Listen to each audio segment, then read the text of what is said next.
আমাদের মহান গুরুমার তিরোভাব দিবস উপলক্ষে আজকের এই আয়োজনের মধ্যমণি হিসাবে আছেন আমাদের মহান গুরুর সুযোগ্য নিজ সন্তান। এবং এই দীর্ঘক্ষণ বিদ্যুৎ ছিল না, এই বিদ্যুৎ বিভ্রাটের মধ্যেও যারা এই গরমে কষ্ট করে ধৈর্য ধরে তাদের উপস্থিতি দ্বারা এই আলোচনা অনুষ্ঠানকে ধন্য করেছেন সেই গুরু ভক্ত সম্মানিত ব্যক্তি, নারী পুরুষ নির্বিশেষে সবাইকে শ্রদ্ধা জানিয়ে খুব সংক্ষেপে কিছু আলোচনা করতে চাই। প্রথমেই যে বিষয়টি বলতে চাই, কোনো আলোচনা অনুষ্ঠানে প্রাসঙ্গিক কিছুটা সংগতি রেখে অন্তত প্রাসঙ্গিক বিষয়ে আলোচনা করা উচিত। আর তা না হলে আমরা যদি অন্য অন্য প্রসঙ্গের দিকে চলে যাই তাহলে আমাদের এই অনুষ্ঠানের মান, আমাদের এই দরবারের মান, এগুলো কিন্তু কিছুটা ক্ষুণ্ণ হয়। আমরা জানি আমাদের মধ্যে যারা বক্তব্য রেখেছেন প্রত্যেকেই জ্ঞানী, অনেক যোগ্য, কিন্তু কখনো কখনো অসাবধানতাবশত মূল প্রসঙ্গটি এড়িয়ে গিয়ে অন্য অন্য প্রসঙ্গগুলো এসে যায়। যদিও তাদের এই আলোচনা থেকে আমরা সবাই উপকৃত হই, তারপর যখন যে অনুষ্ঠানটি হয় তার সাথে বিষয়বস্তুর সাথে আলোচনা অনুষ্ঠানের শিরোনামের সাথে সঙ্গতি রেখে আলোচনাগুলো করলে সুন্দর হয়। এটা লক্ষ্য রাখবেন, যেহেতু মিডিয়ার মাধ্যমে সবার কাছে এটা চলে যাচ্ছে। আমাদের এই মিশনের সম্মান, মান, মর্যাদা, দরবারের মান মর্যাদা এগুলো বজায় রাখার জন্য আগামীতে এই বিষয়টি অনুগ্রহ করে খেয়াল রাখবেন। আজকে আরেকটি বিষয় রয়েছে যে বৈশাখী পূর্ণিমা, বুদ্ধ পূর্ণিমা বলি। বৈশাখ মাসে যে চলছে সেই চাঁদ যখন পূর্ণতা পায়, পূর্ণিমা হয়, সেটাকে বৈশাখী পূর্ণিমাই বলে। কারণ এখন জ্যৈষ্ঠ চলছে, কিন্তু এটা বৈশাখ মাসের চাঁদ, বৈশাখী পূর্ণিমা। এই পূর্ণিমাতে মহামতি গৌতম বুদ্ধ তার আবির্ভাব ঘটেছিল, তার তিরোভাব এই দিনে, এবং তিনি বোধিপ্রাপ্ত অর্থাৎ পরম জ্ঞানে উদ্ভাসিত হয়েছিলেন এই একই দিনে। এর জন্য, এবং তিনি আমাদের এই উপমহাদেশী কৃতি সন্তান। আমরা আজকের এই দিনে বৌদ্ধ মতাদর্শের যারা অনুসারী এবং সকল সত্য সন্ধানী যারা, তাদের বৈশাখী পূর্ণিমা, বুদ্ধ পূর্ণিমার শুভেচ্ছা জানাই। প্রসঙ্গত যিনি বোধিপ্রাপ্ত হন, অর্থাৎ আপন সত্তায় যে পরম জ্ঞান সুপ্ত আছে, গুপ্ত আছে, তার যখন পরিপূর্ণ বিকাশ ঘটে, যিনি বোধিপ্রাপ্ত হন তিনি একজন বুদ্ধ, তিনি একজন বুদ্ধ হয়ে যান। যেমনিভাবে আপন সত্তায় সুপ্ত নূরে মোহাম্মদের যখন পরিপূর্ণ বিকাশ ঘটে তিনি একজন মোহাম্মদ হয়ে যান। গুরুর কাছ থেকে শুনেছেন। তাহলে যিনি বোধিপ্রাপ্ত হন তিনি একজন বুদ্ধ। তবে এই মহান বুদ্ধের সম্মানে যিনি এই পথকে প্রদর্শন করেছিলেন, তার সম্মানে তিনি এই সমস্ত বুদ্ধগণের দলপতি। আবারও বৈশাখী পূর্ণিমার শুভেচ্ছা। গুরুমার প্রসঙ্গে দু চারটি কথা বলি। আমি আজকের এই দিবসকে তিরোভাব দিবসই বলি। তিরোধান লেখা হয়েছে, তিরোধান তিরোভাব একই শব্দ, কিন্তু যেহেতু আবির্ভাব বলি, তাহলে তিরোভাব বললে সমিল যে ধ্বনি ব্যঞ্জনা, এটা শুনতে ভালো লাগে। আবির্ভাব, তিরোভাব। তিরোভাবের বিষয়টা আমরা অনেক সময় হয়তো খেয়াল করি না। আমরা তিরোভাব দিবসে উৎসব কেন করি? ওরস কথাটা এসেছে কিন্তু এই একই কারণে।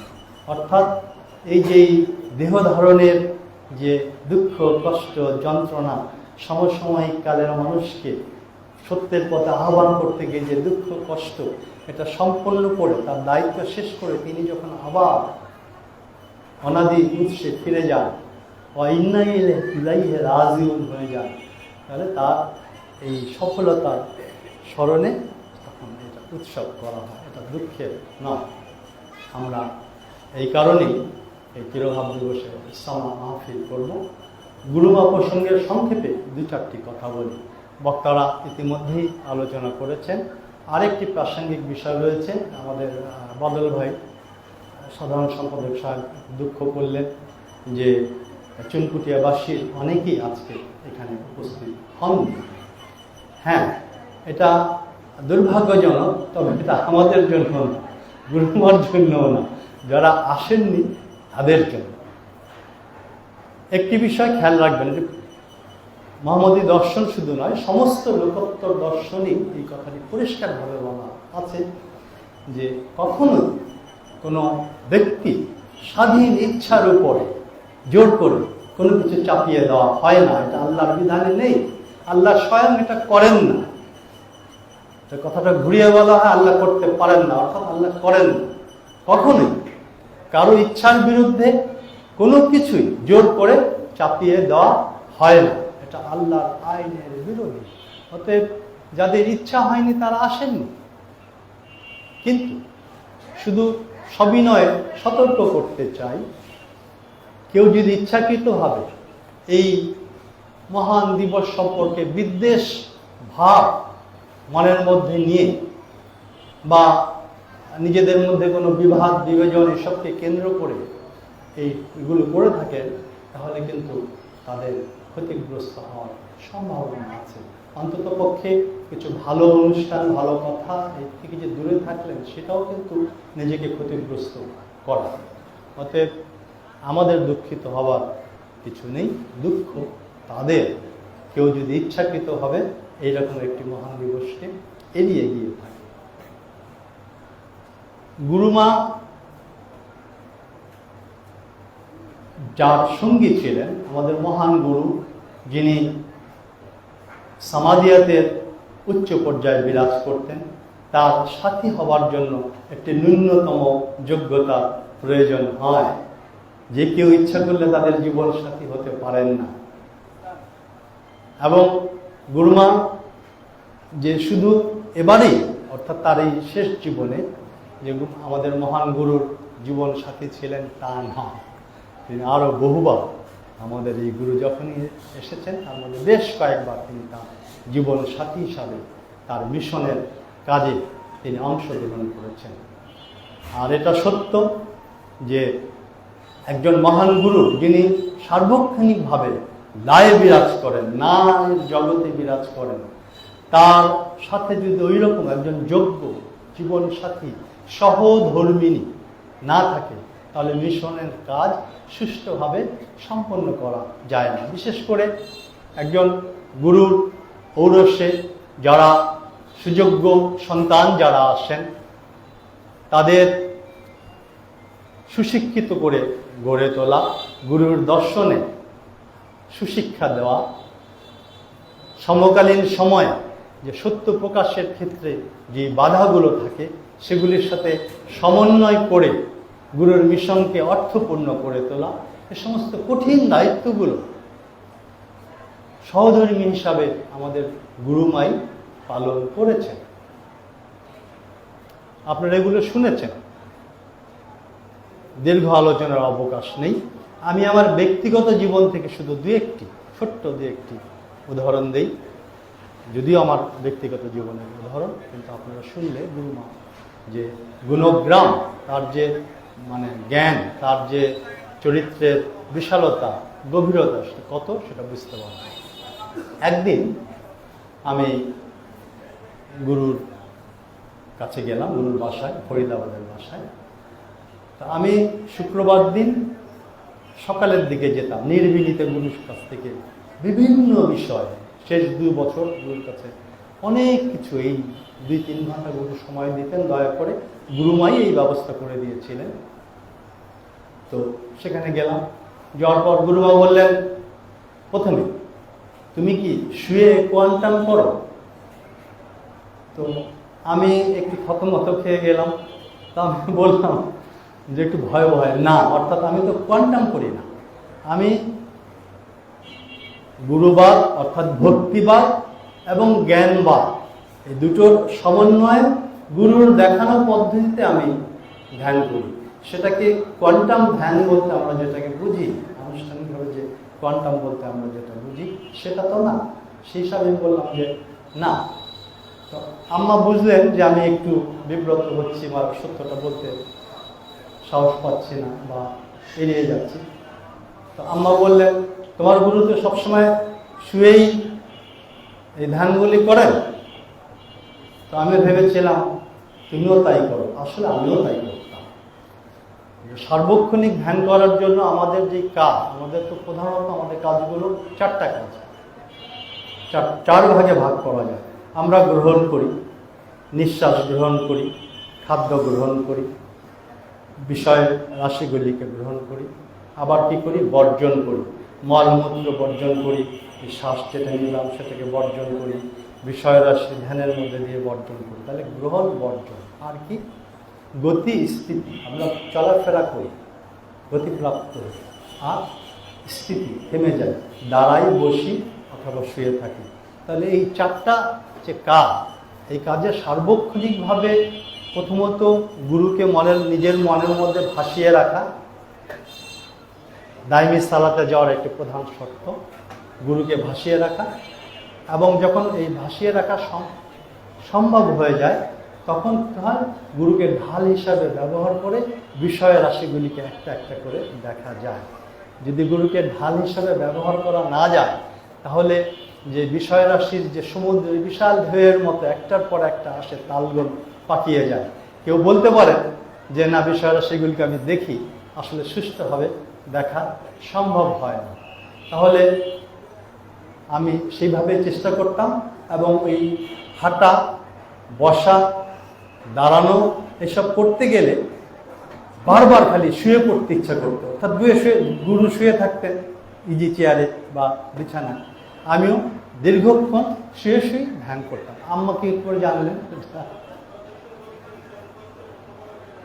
তাহলে তিনি মনকে পাক করতে পারতেন। আরেকদিন ছোট্ট, বিরক্ত করবো না, দীর্ঘক্ষণ আসলে আলোচনা হয়েছে, অনেক অপ্রাসঙ্গিক আলোচনা হয়েছে, আমি দেখতে পেয়েছি অনেকেই বিরক্ত বোধ করছে। আরেকদিন গুরুর কাছেই গেলাম। তো কেউ একজন গুরুকে কিছু গাঁদা ফুল, অর্থাৎ প্রচলিত বাংলায় যেটাকে গ্যান্দা ফুল বলে, ইংরেজিতে মেরিগোল্ড, কিছু গ্যান্দা ফুল দিয়েছে। আর কেউ একজন একটা কাঠিতে গেঁথে ফুলের মালা দিয়েছে গুরু।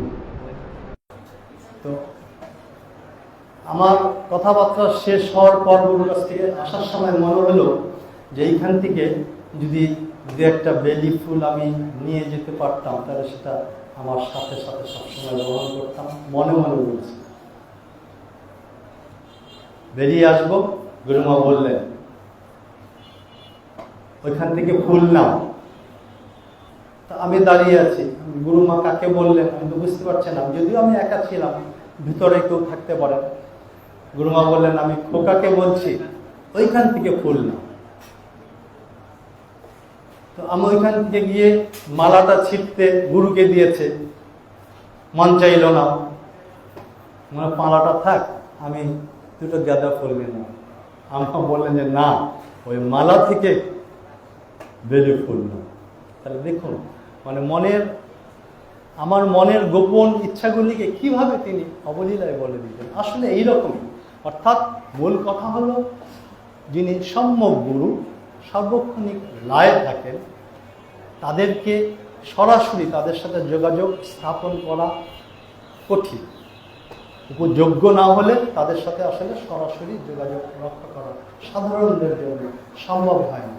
তখন গুরুর মনোনীতি হিসাবে গুরুর সহধর্মণী বা তার আওলাদ যারা থাকেন বা প্রিয় শিষ্য যারা থাকেন, তারা ওই মাধ্যম হিসাবে প্রাথমিকভাবে সেই সহায়তা করেন। গুরু সেই দায়িত্বটি আম্মার উপরে দিয়ে রেখেছিলেন, আম্মা যান সুষ্ঠুভাবে সেটা পালন করতেন। এবং এই কারণেই গুরুর যে সুযোগ্য 9 জন সন্তান, তারা প্রত্যেকেই সুসন্তান হিসাবে গুরুর দর্শনের আলোকে তারা সুন্দরভাবে গড়ে উঠেছেন। তাদের পূর্বজন্মের যোগ্যতার কারণে তারা গুরুর ঔরসে এসেছেন, গুরু এবং গুরুমার মাধ্যমে পৃথিবীতে এসেছেন এবং গুরুর দর্শনের আলোকে আম্মা প্রত্যক্ষ তত্ত্বাবধান থেকে তারা এক একজন সুশিক্ষিত গুরুর আদর্শে সুশিক্ষিত ব্যক্তিত্ব হিসাবে আমাদের মাঝে আবির্ভূত হয়েছে। শেষ কথা বলি, গুরুমা একটা আদর্শ।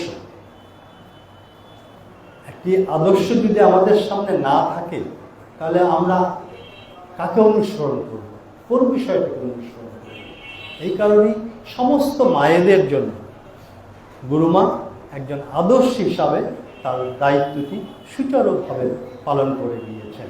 কীভাবে সন্তানদেরকে মানুষ করতে হবে, কীভাবে সামাজিক দায়িত্বগুলি পালন করতে হবে, কীভাবে গুরুকে অনুসরণ করতে হবে, সামগ্রিকভাবেই আমাদের মহান গুরু যেরকম জগৎবাসীর জন্য একটা আদর্শ, একইভাবে আমাদের গুরুমা এই গুরু দর্শনের মধ্যে যারা আছেন সমস্ত মায়েদের জন্য একটি আদর্শ চরিত্র। যারা আমাদের দর্শনের মধ্যে আছেন তারা এই গুরুমার এই চরিত্রটি ভালো করে পাঠ করে সেটা অনুসরণ যদি করতে পারেন তাহলে অবশ্যই সফল হবে। আর এই যে সম্পত্তি, উত্তরাধিকার সূত্রে যে পারিবারিক যে সম্পত্তি, সেগুলি বন্টনের ক্ষেত্রে আমরা দেখি যে একজন নারী হওয়ার পরও সাধারণত আমাদের মায়েরা সবসময় একটু ছেলেদের দিকে একটু বেশি দিতে চায়, কিন্তু মেয়েদের একটু কম দিতে চায়। কিন্তু দেখুন, গুরুর দর্শনের আলোকে নিশ্চয়ই গুরুর অনুমোদন ছিল, গুরুমা কিভাবে ছেলে এবং মেয়ে সামান্য কিছু হেরফের আছে, যেটা বিশেষ প্রয়োজন হয়তো সমান ভাগে তাদের যে সম্পত্তিগুলিকে কিন্তু ভাগ করে দেওয়া হয়েছে। এটি কিন্তু একটি উদাহরণ হয়ে গিয়েছে। আমরা হয়তো এখনো বুঝতে পারছি না, আগামী দিনে দেখবেন প্রথমে হয়তো বাংলাদেশে এবং সারা পৃথিবীতে অন্যান্য দেশে তো হয়েছে, এই ছেলে এবং মেয়ে সন্তানের উভয়ে যে সমান অধিকার, উত্তরাধিকার সম্পত্তির ক্ষেত্রে সেটি কিন্তু হয়ে যাবে। এবং সেটা হওয়ার জন্য আমরা নিজেরা যারা এগুলো দর্শনের মধ্যে রয়েছে নিজেদের পুত্রকন্যাদের ব্যাপারেও সেটি লক্ষ্য রাখবেন। আলোচনা আর দীর্ঘায়িত করতে চাই না, মধ্যমণি আছেন তিনি বলবেন, তারপর সেবার ব্যবস্থা রয়েছে। আমি এই সংক্ষিপ্ত আলোচনার মধ্যে দিয়ে আমার আজকের এই বক্তব্যটি শেষ করতে চাই। সবাইকে ধন্যবাদ, আপনারা কষ্ট করে এই আমাদের মাঝে উপস্থিত হয়ে আমাদের অনুষ্ঠানকে সফল করেছেন, এর জন্য আপনাদের প্রতি কৃতজ্ঞতা। জয় হিন্দ।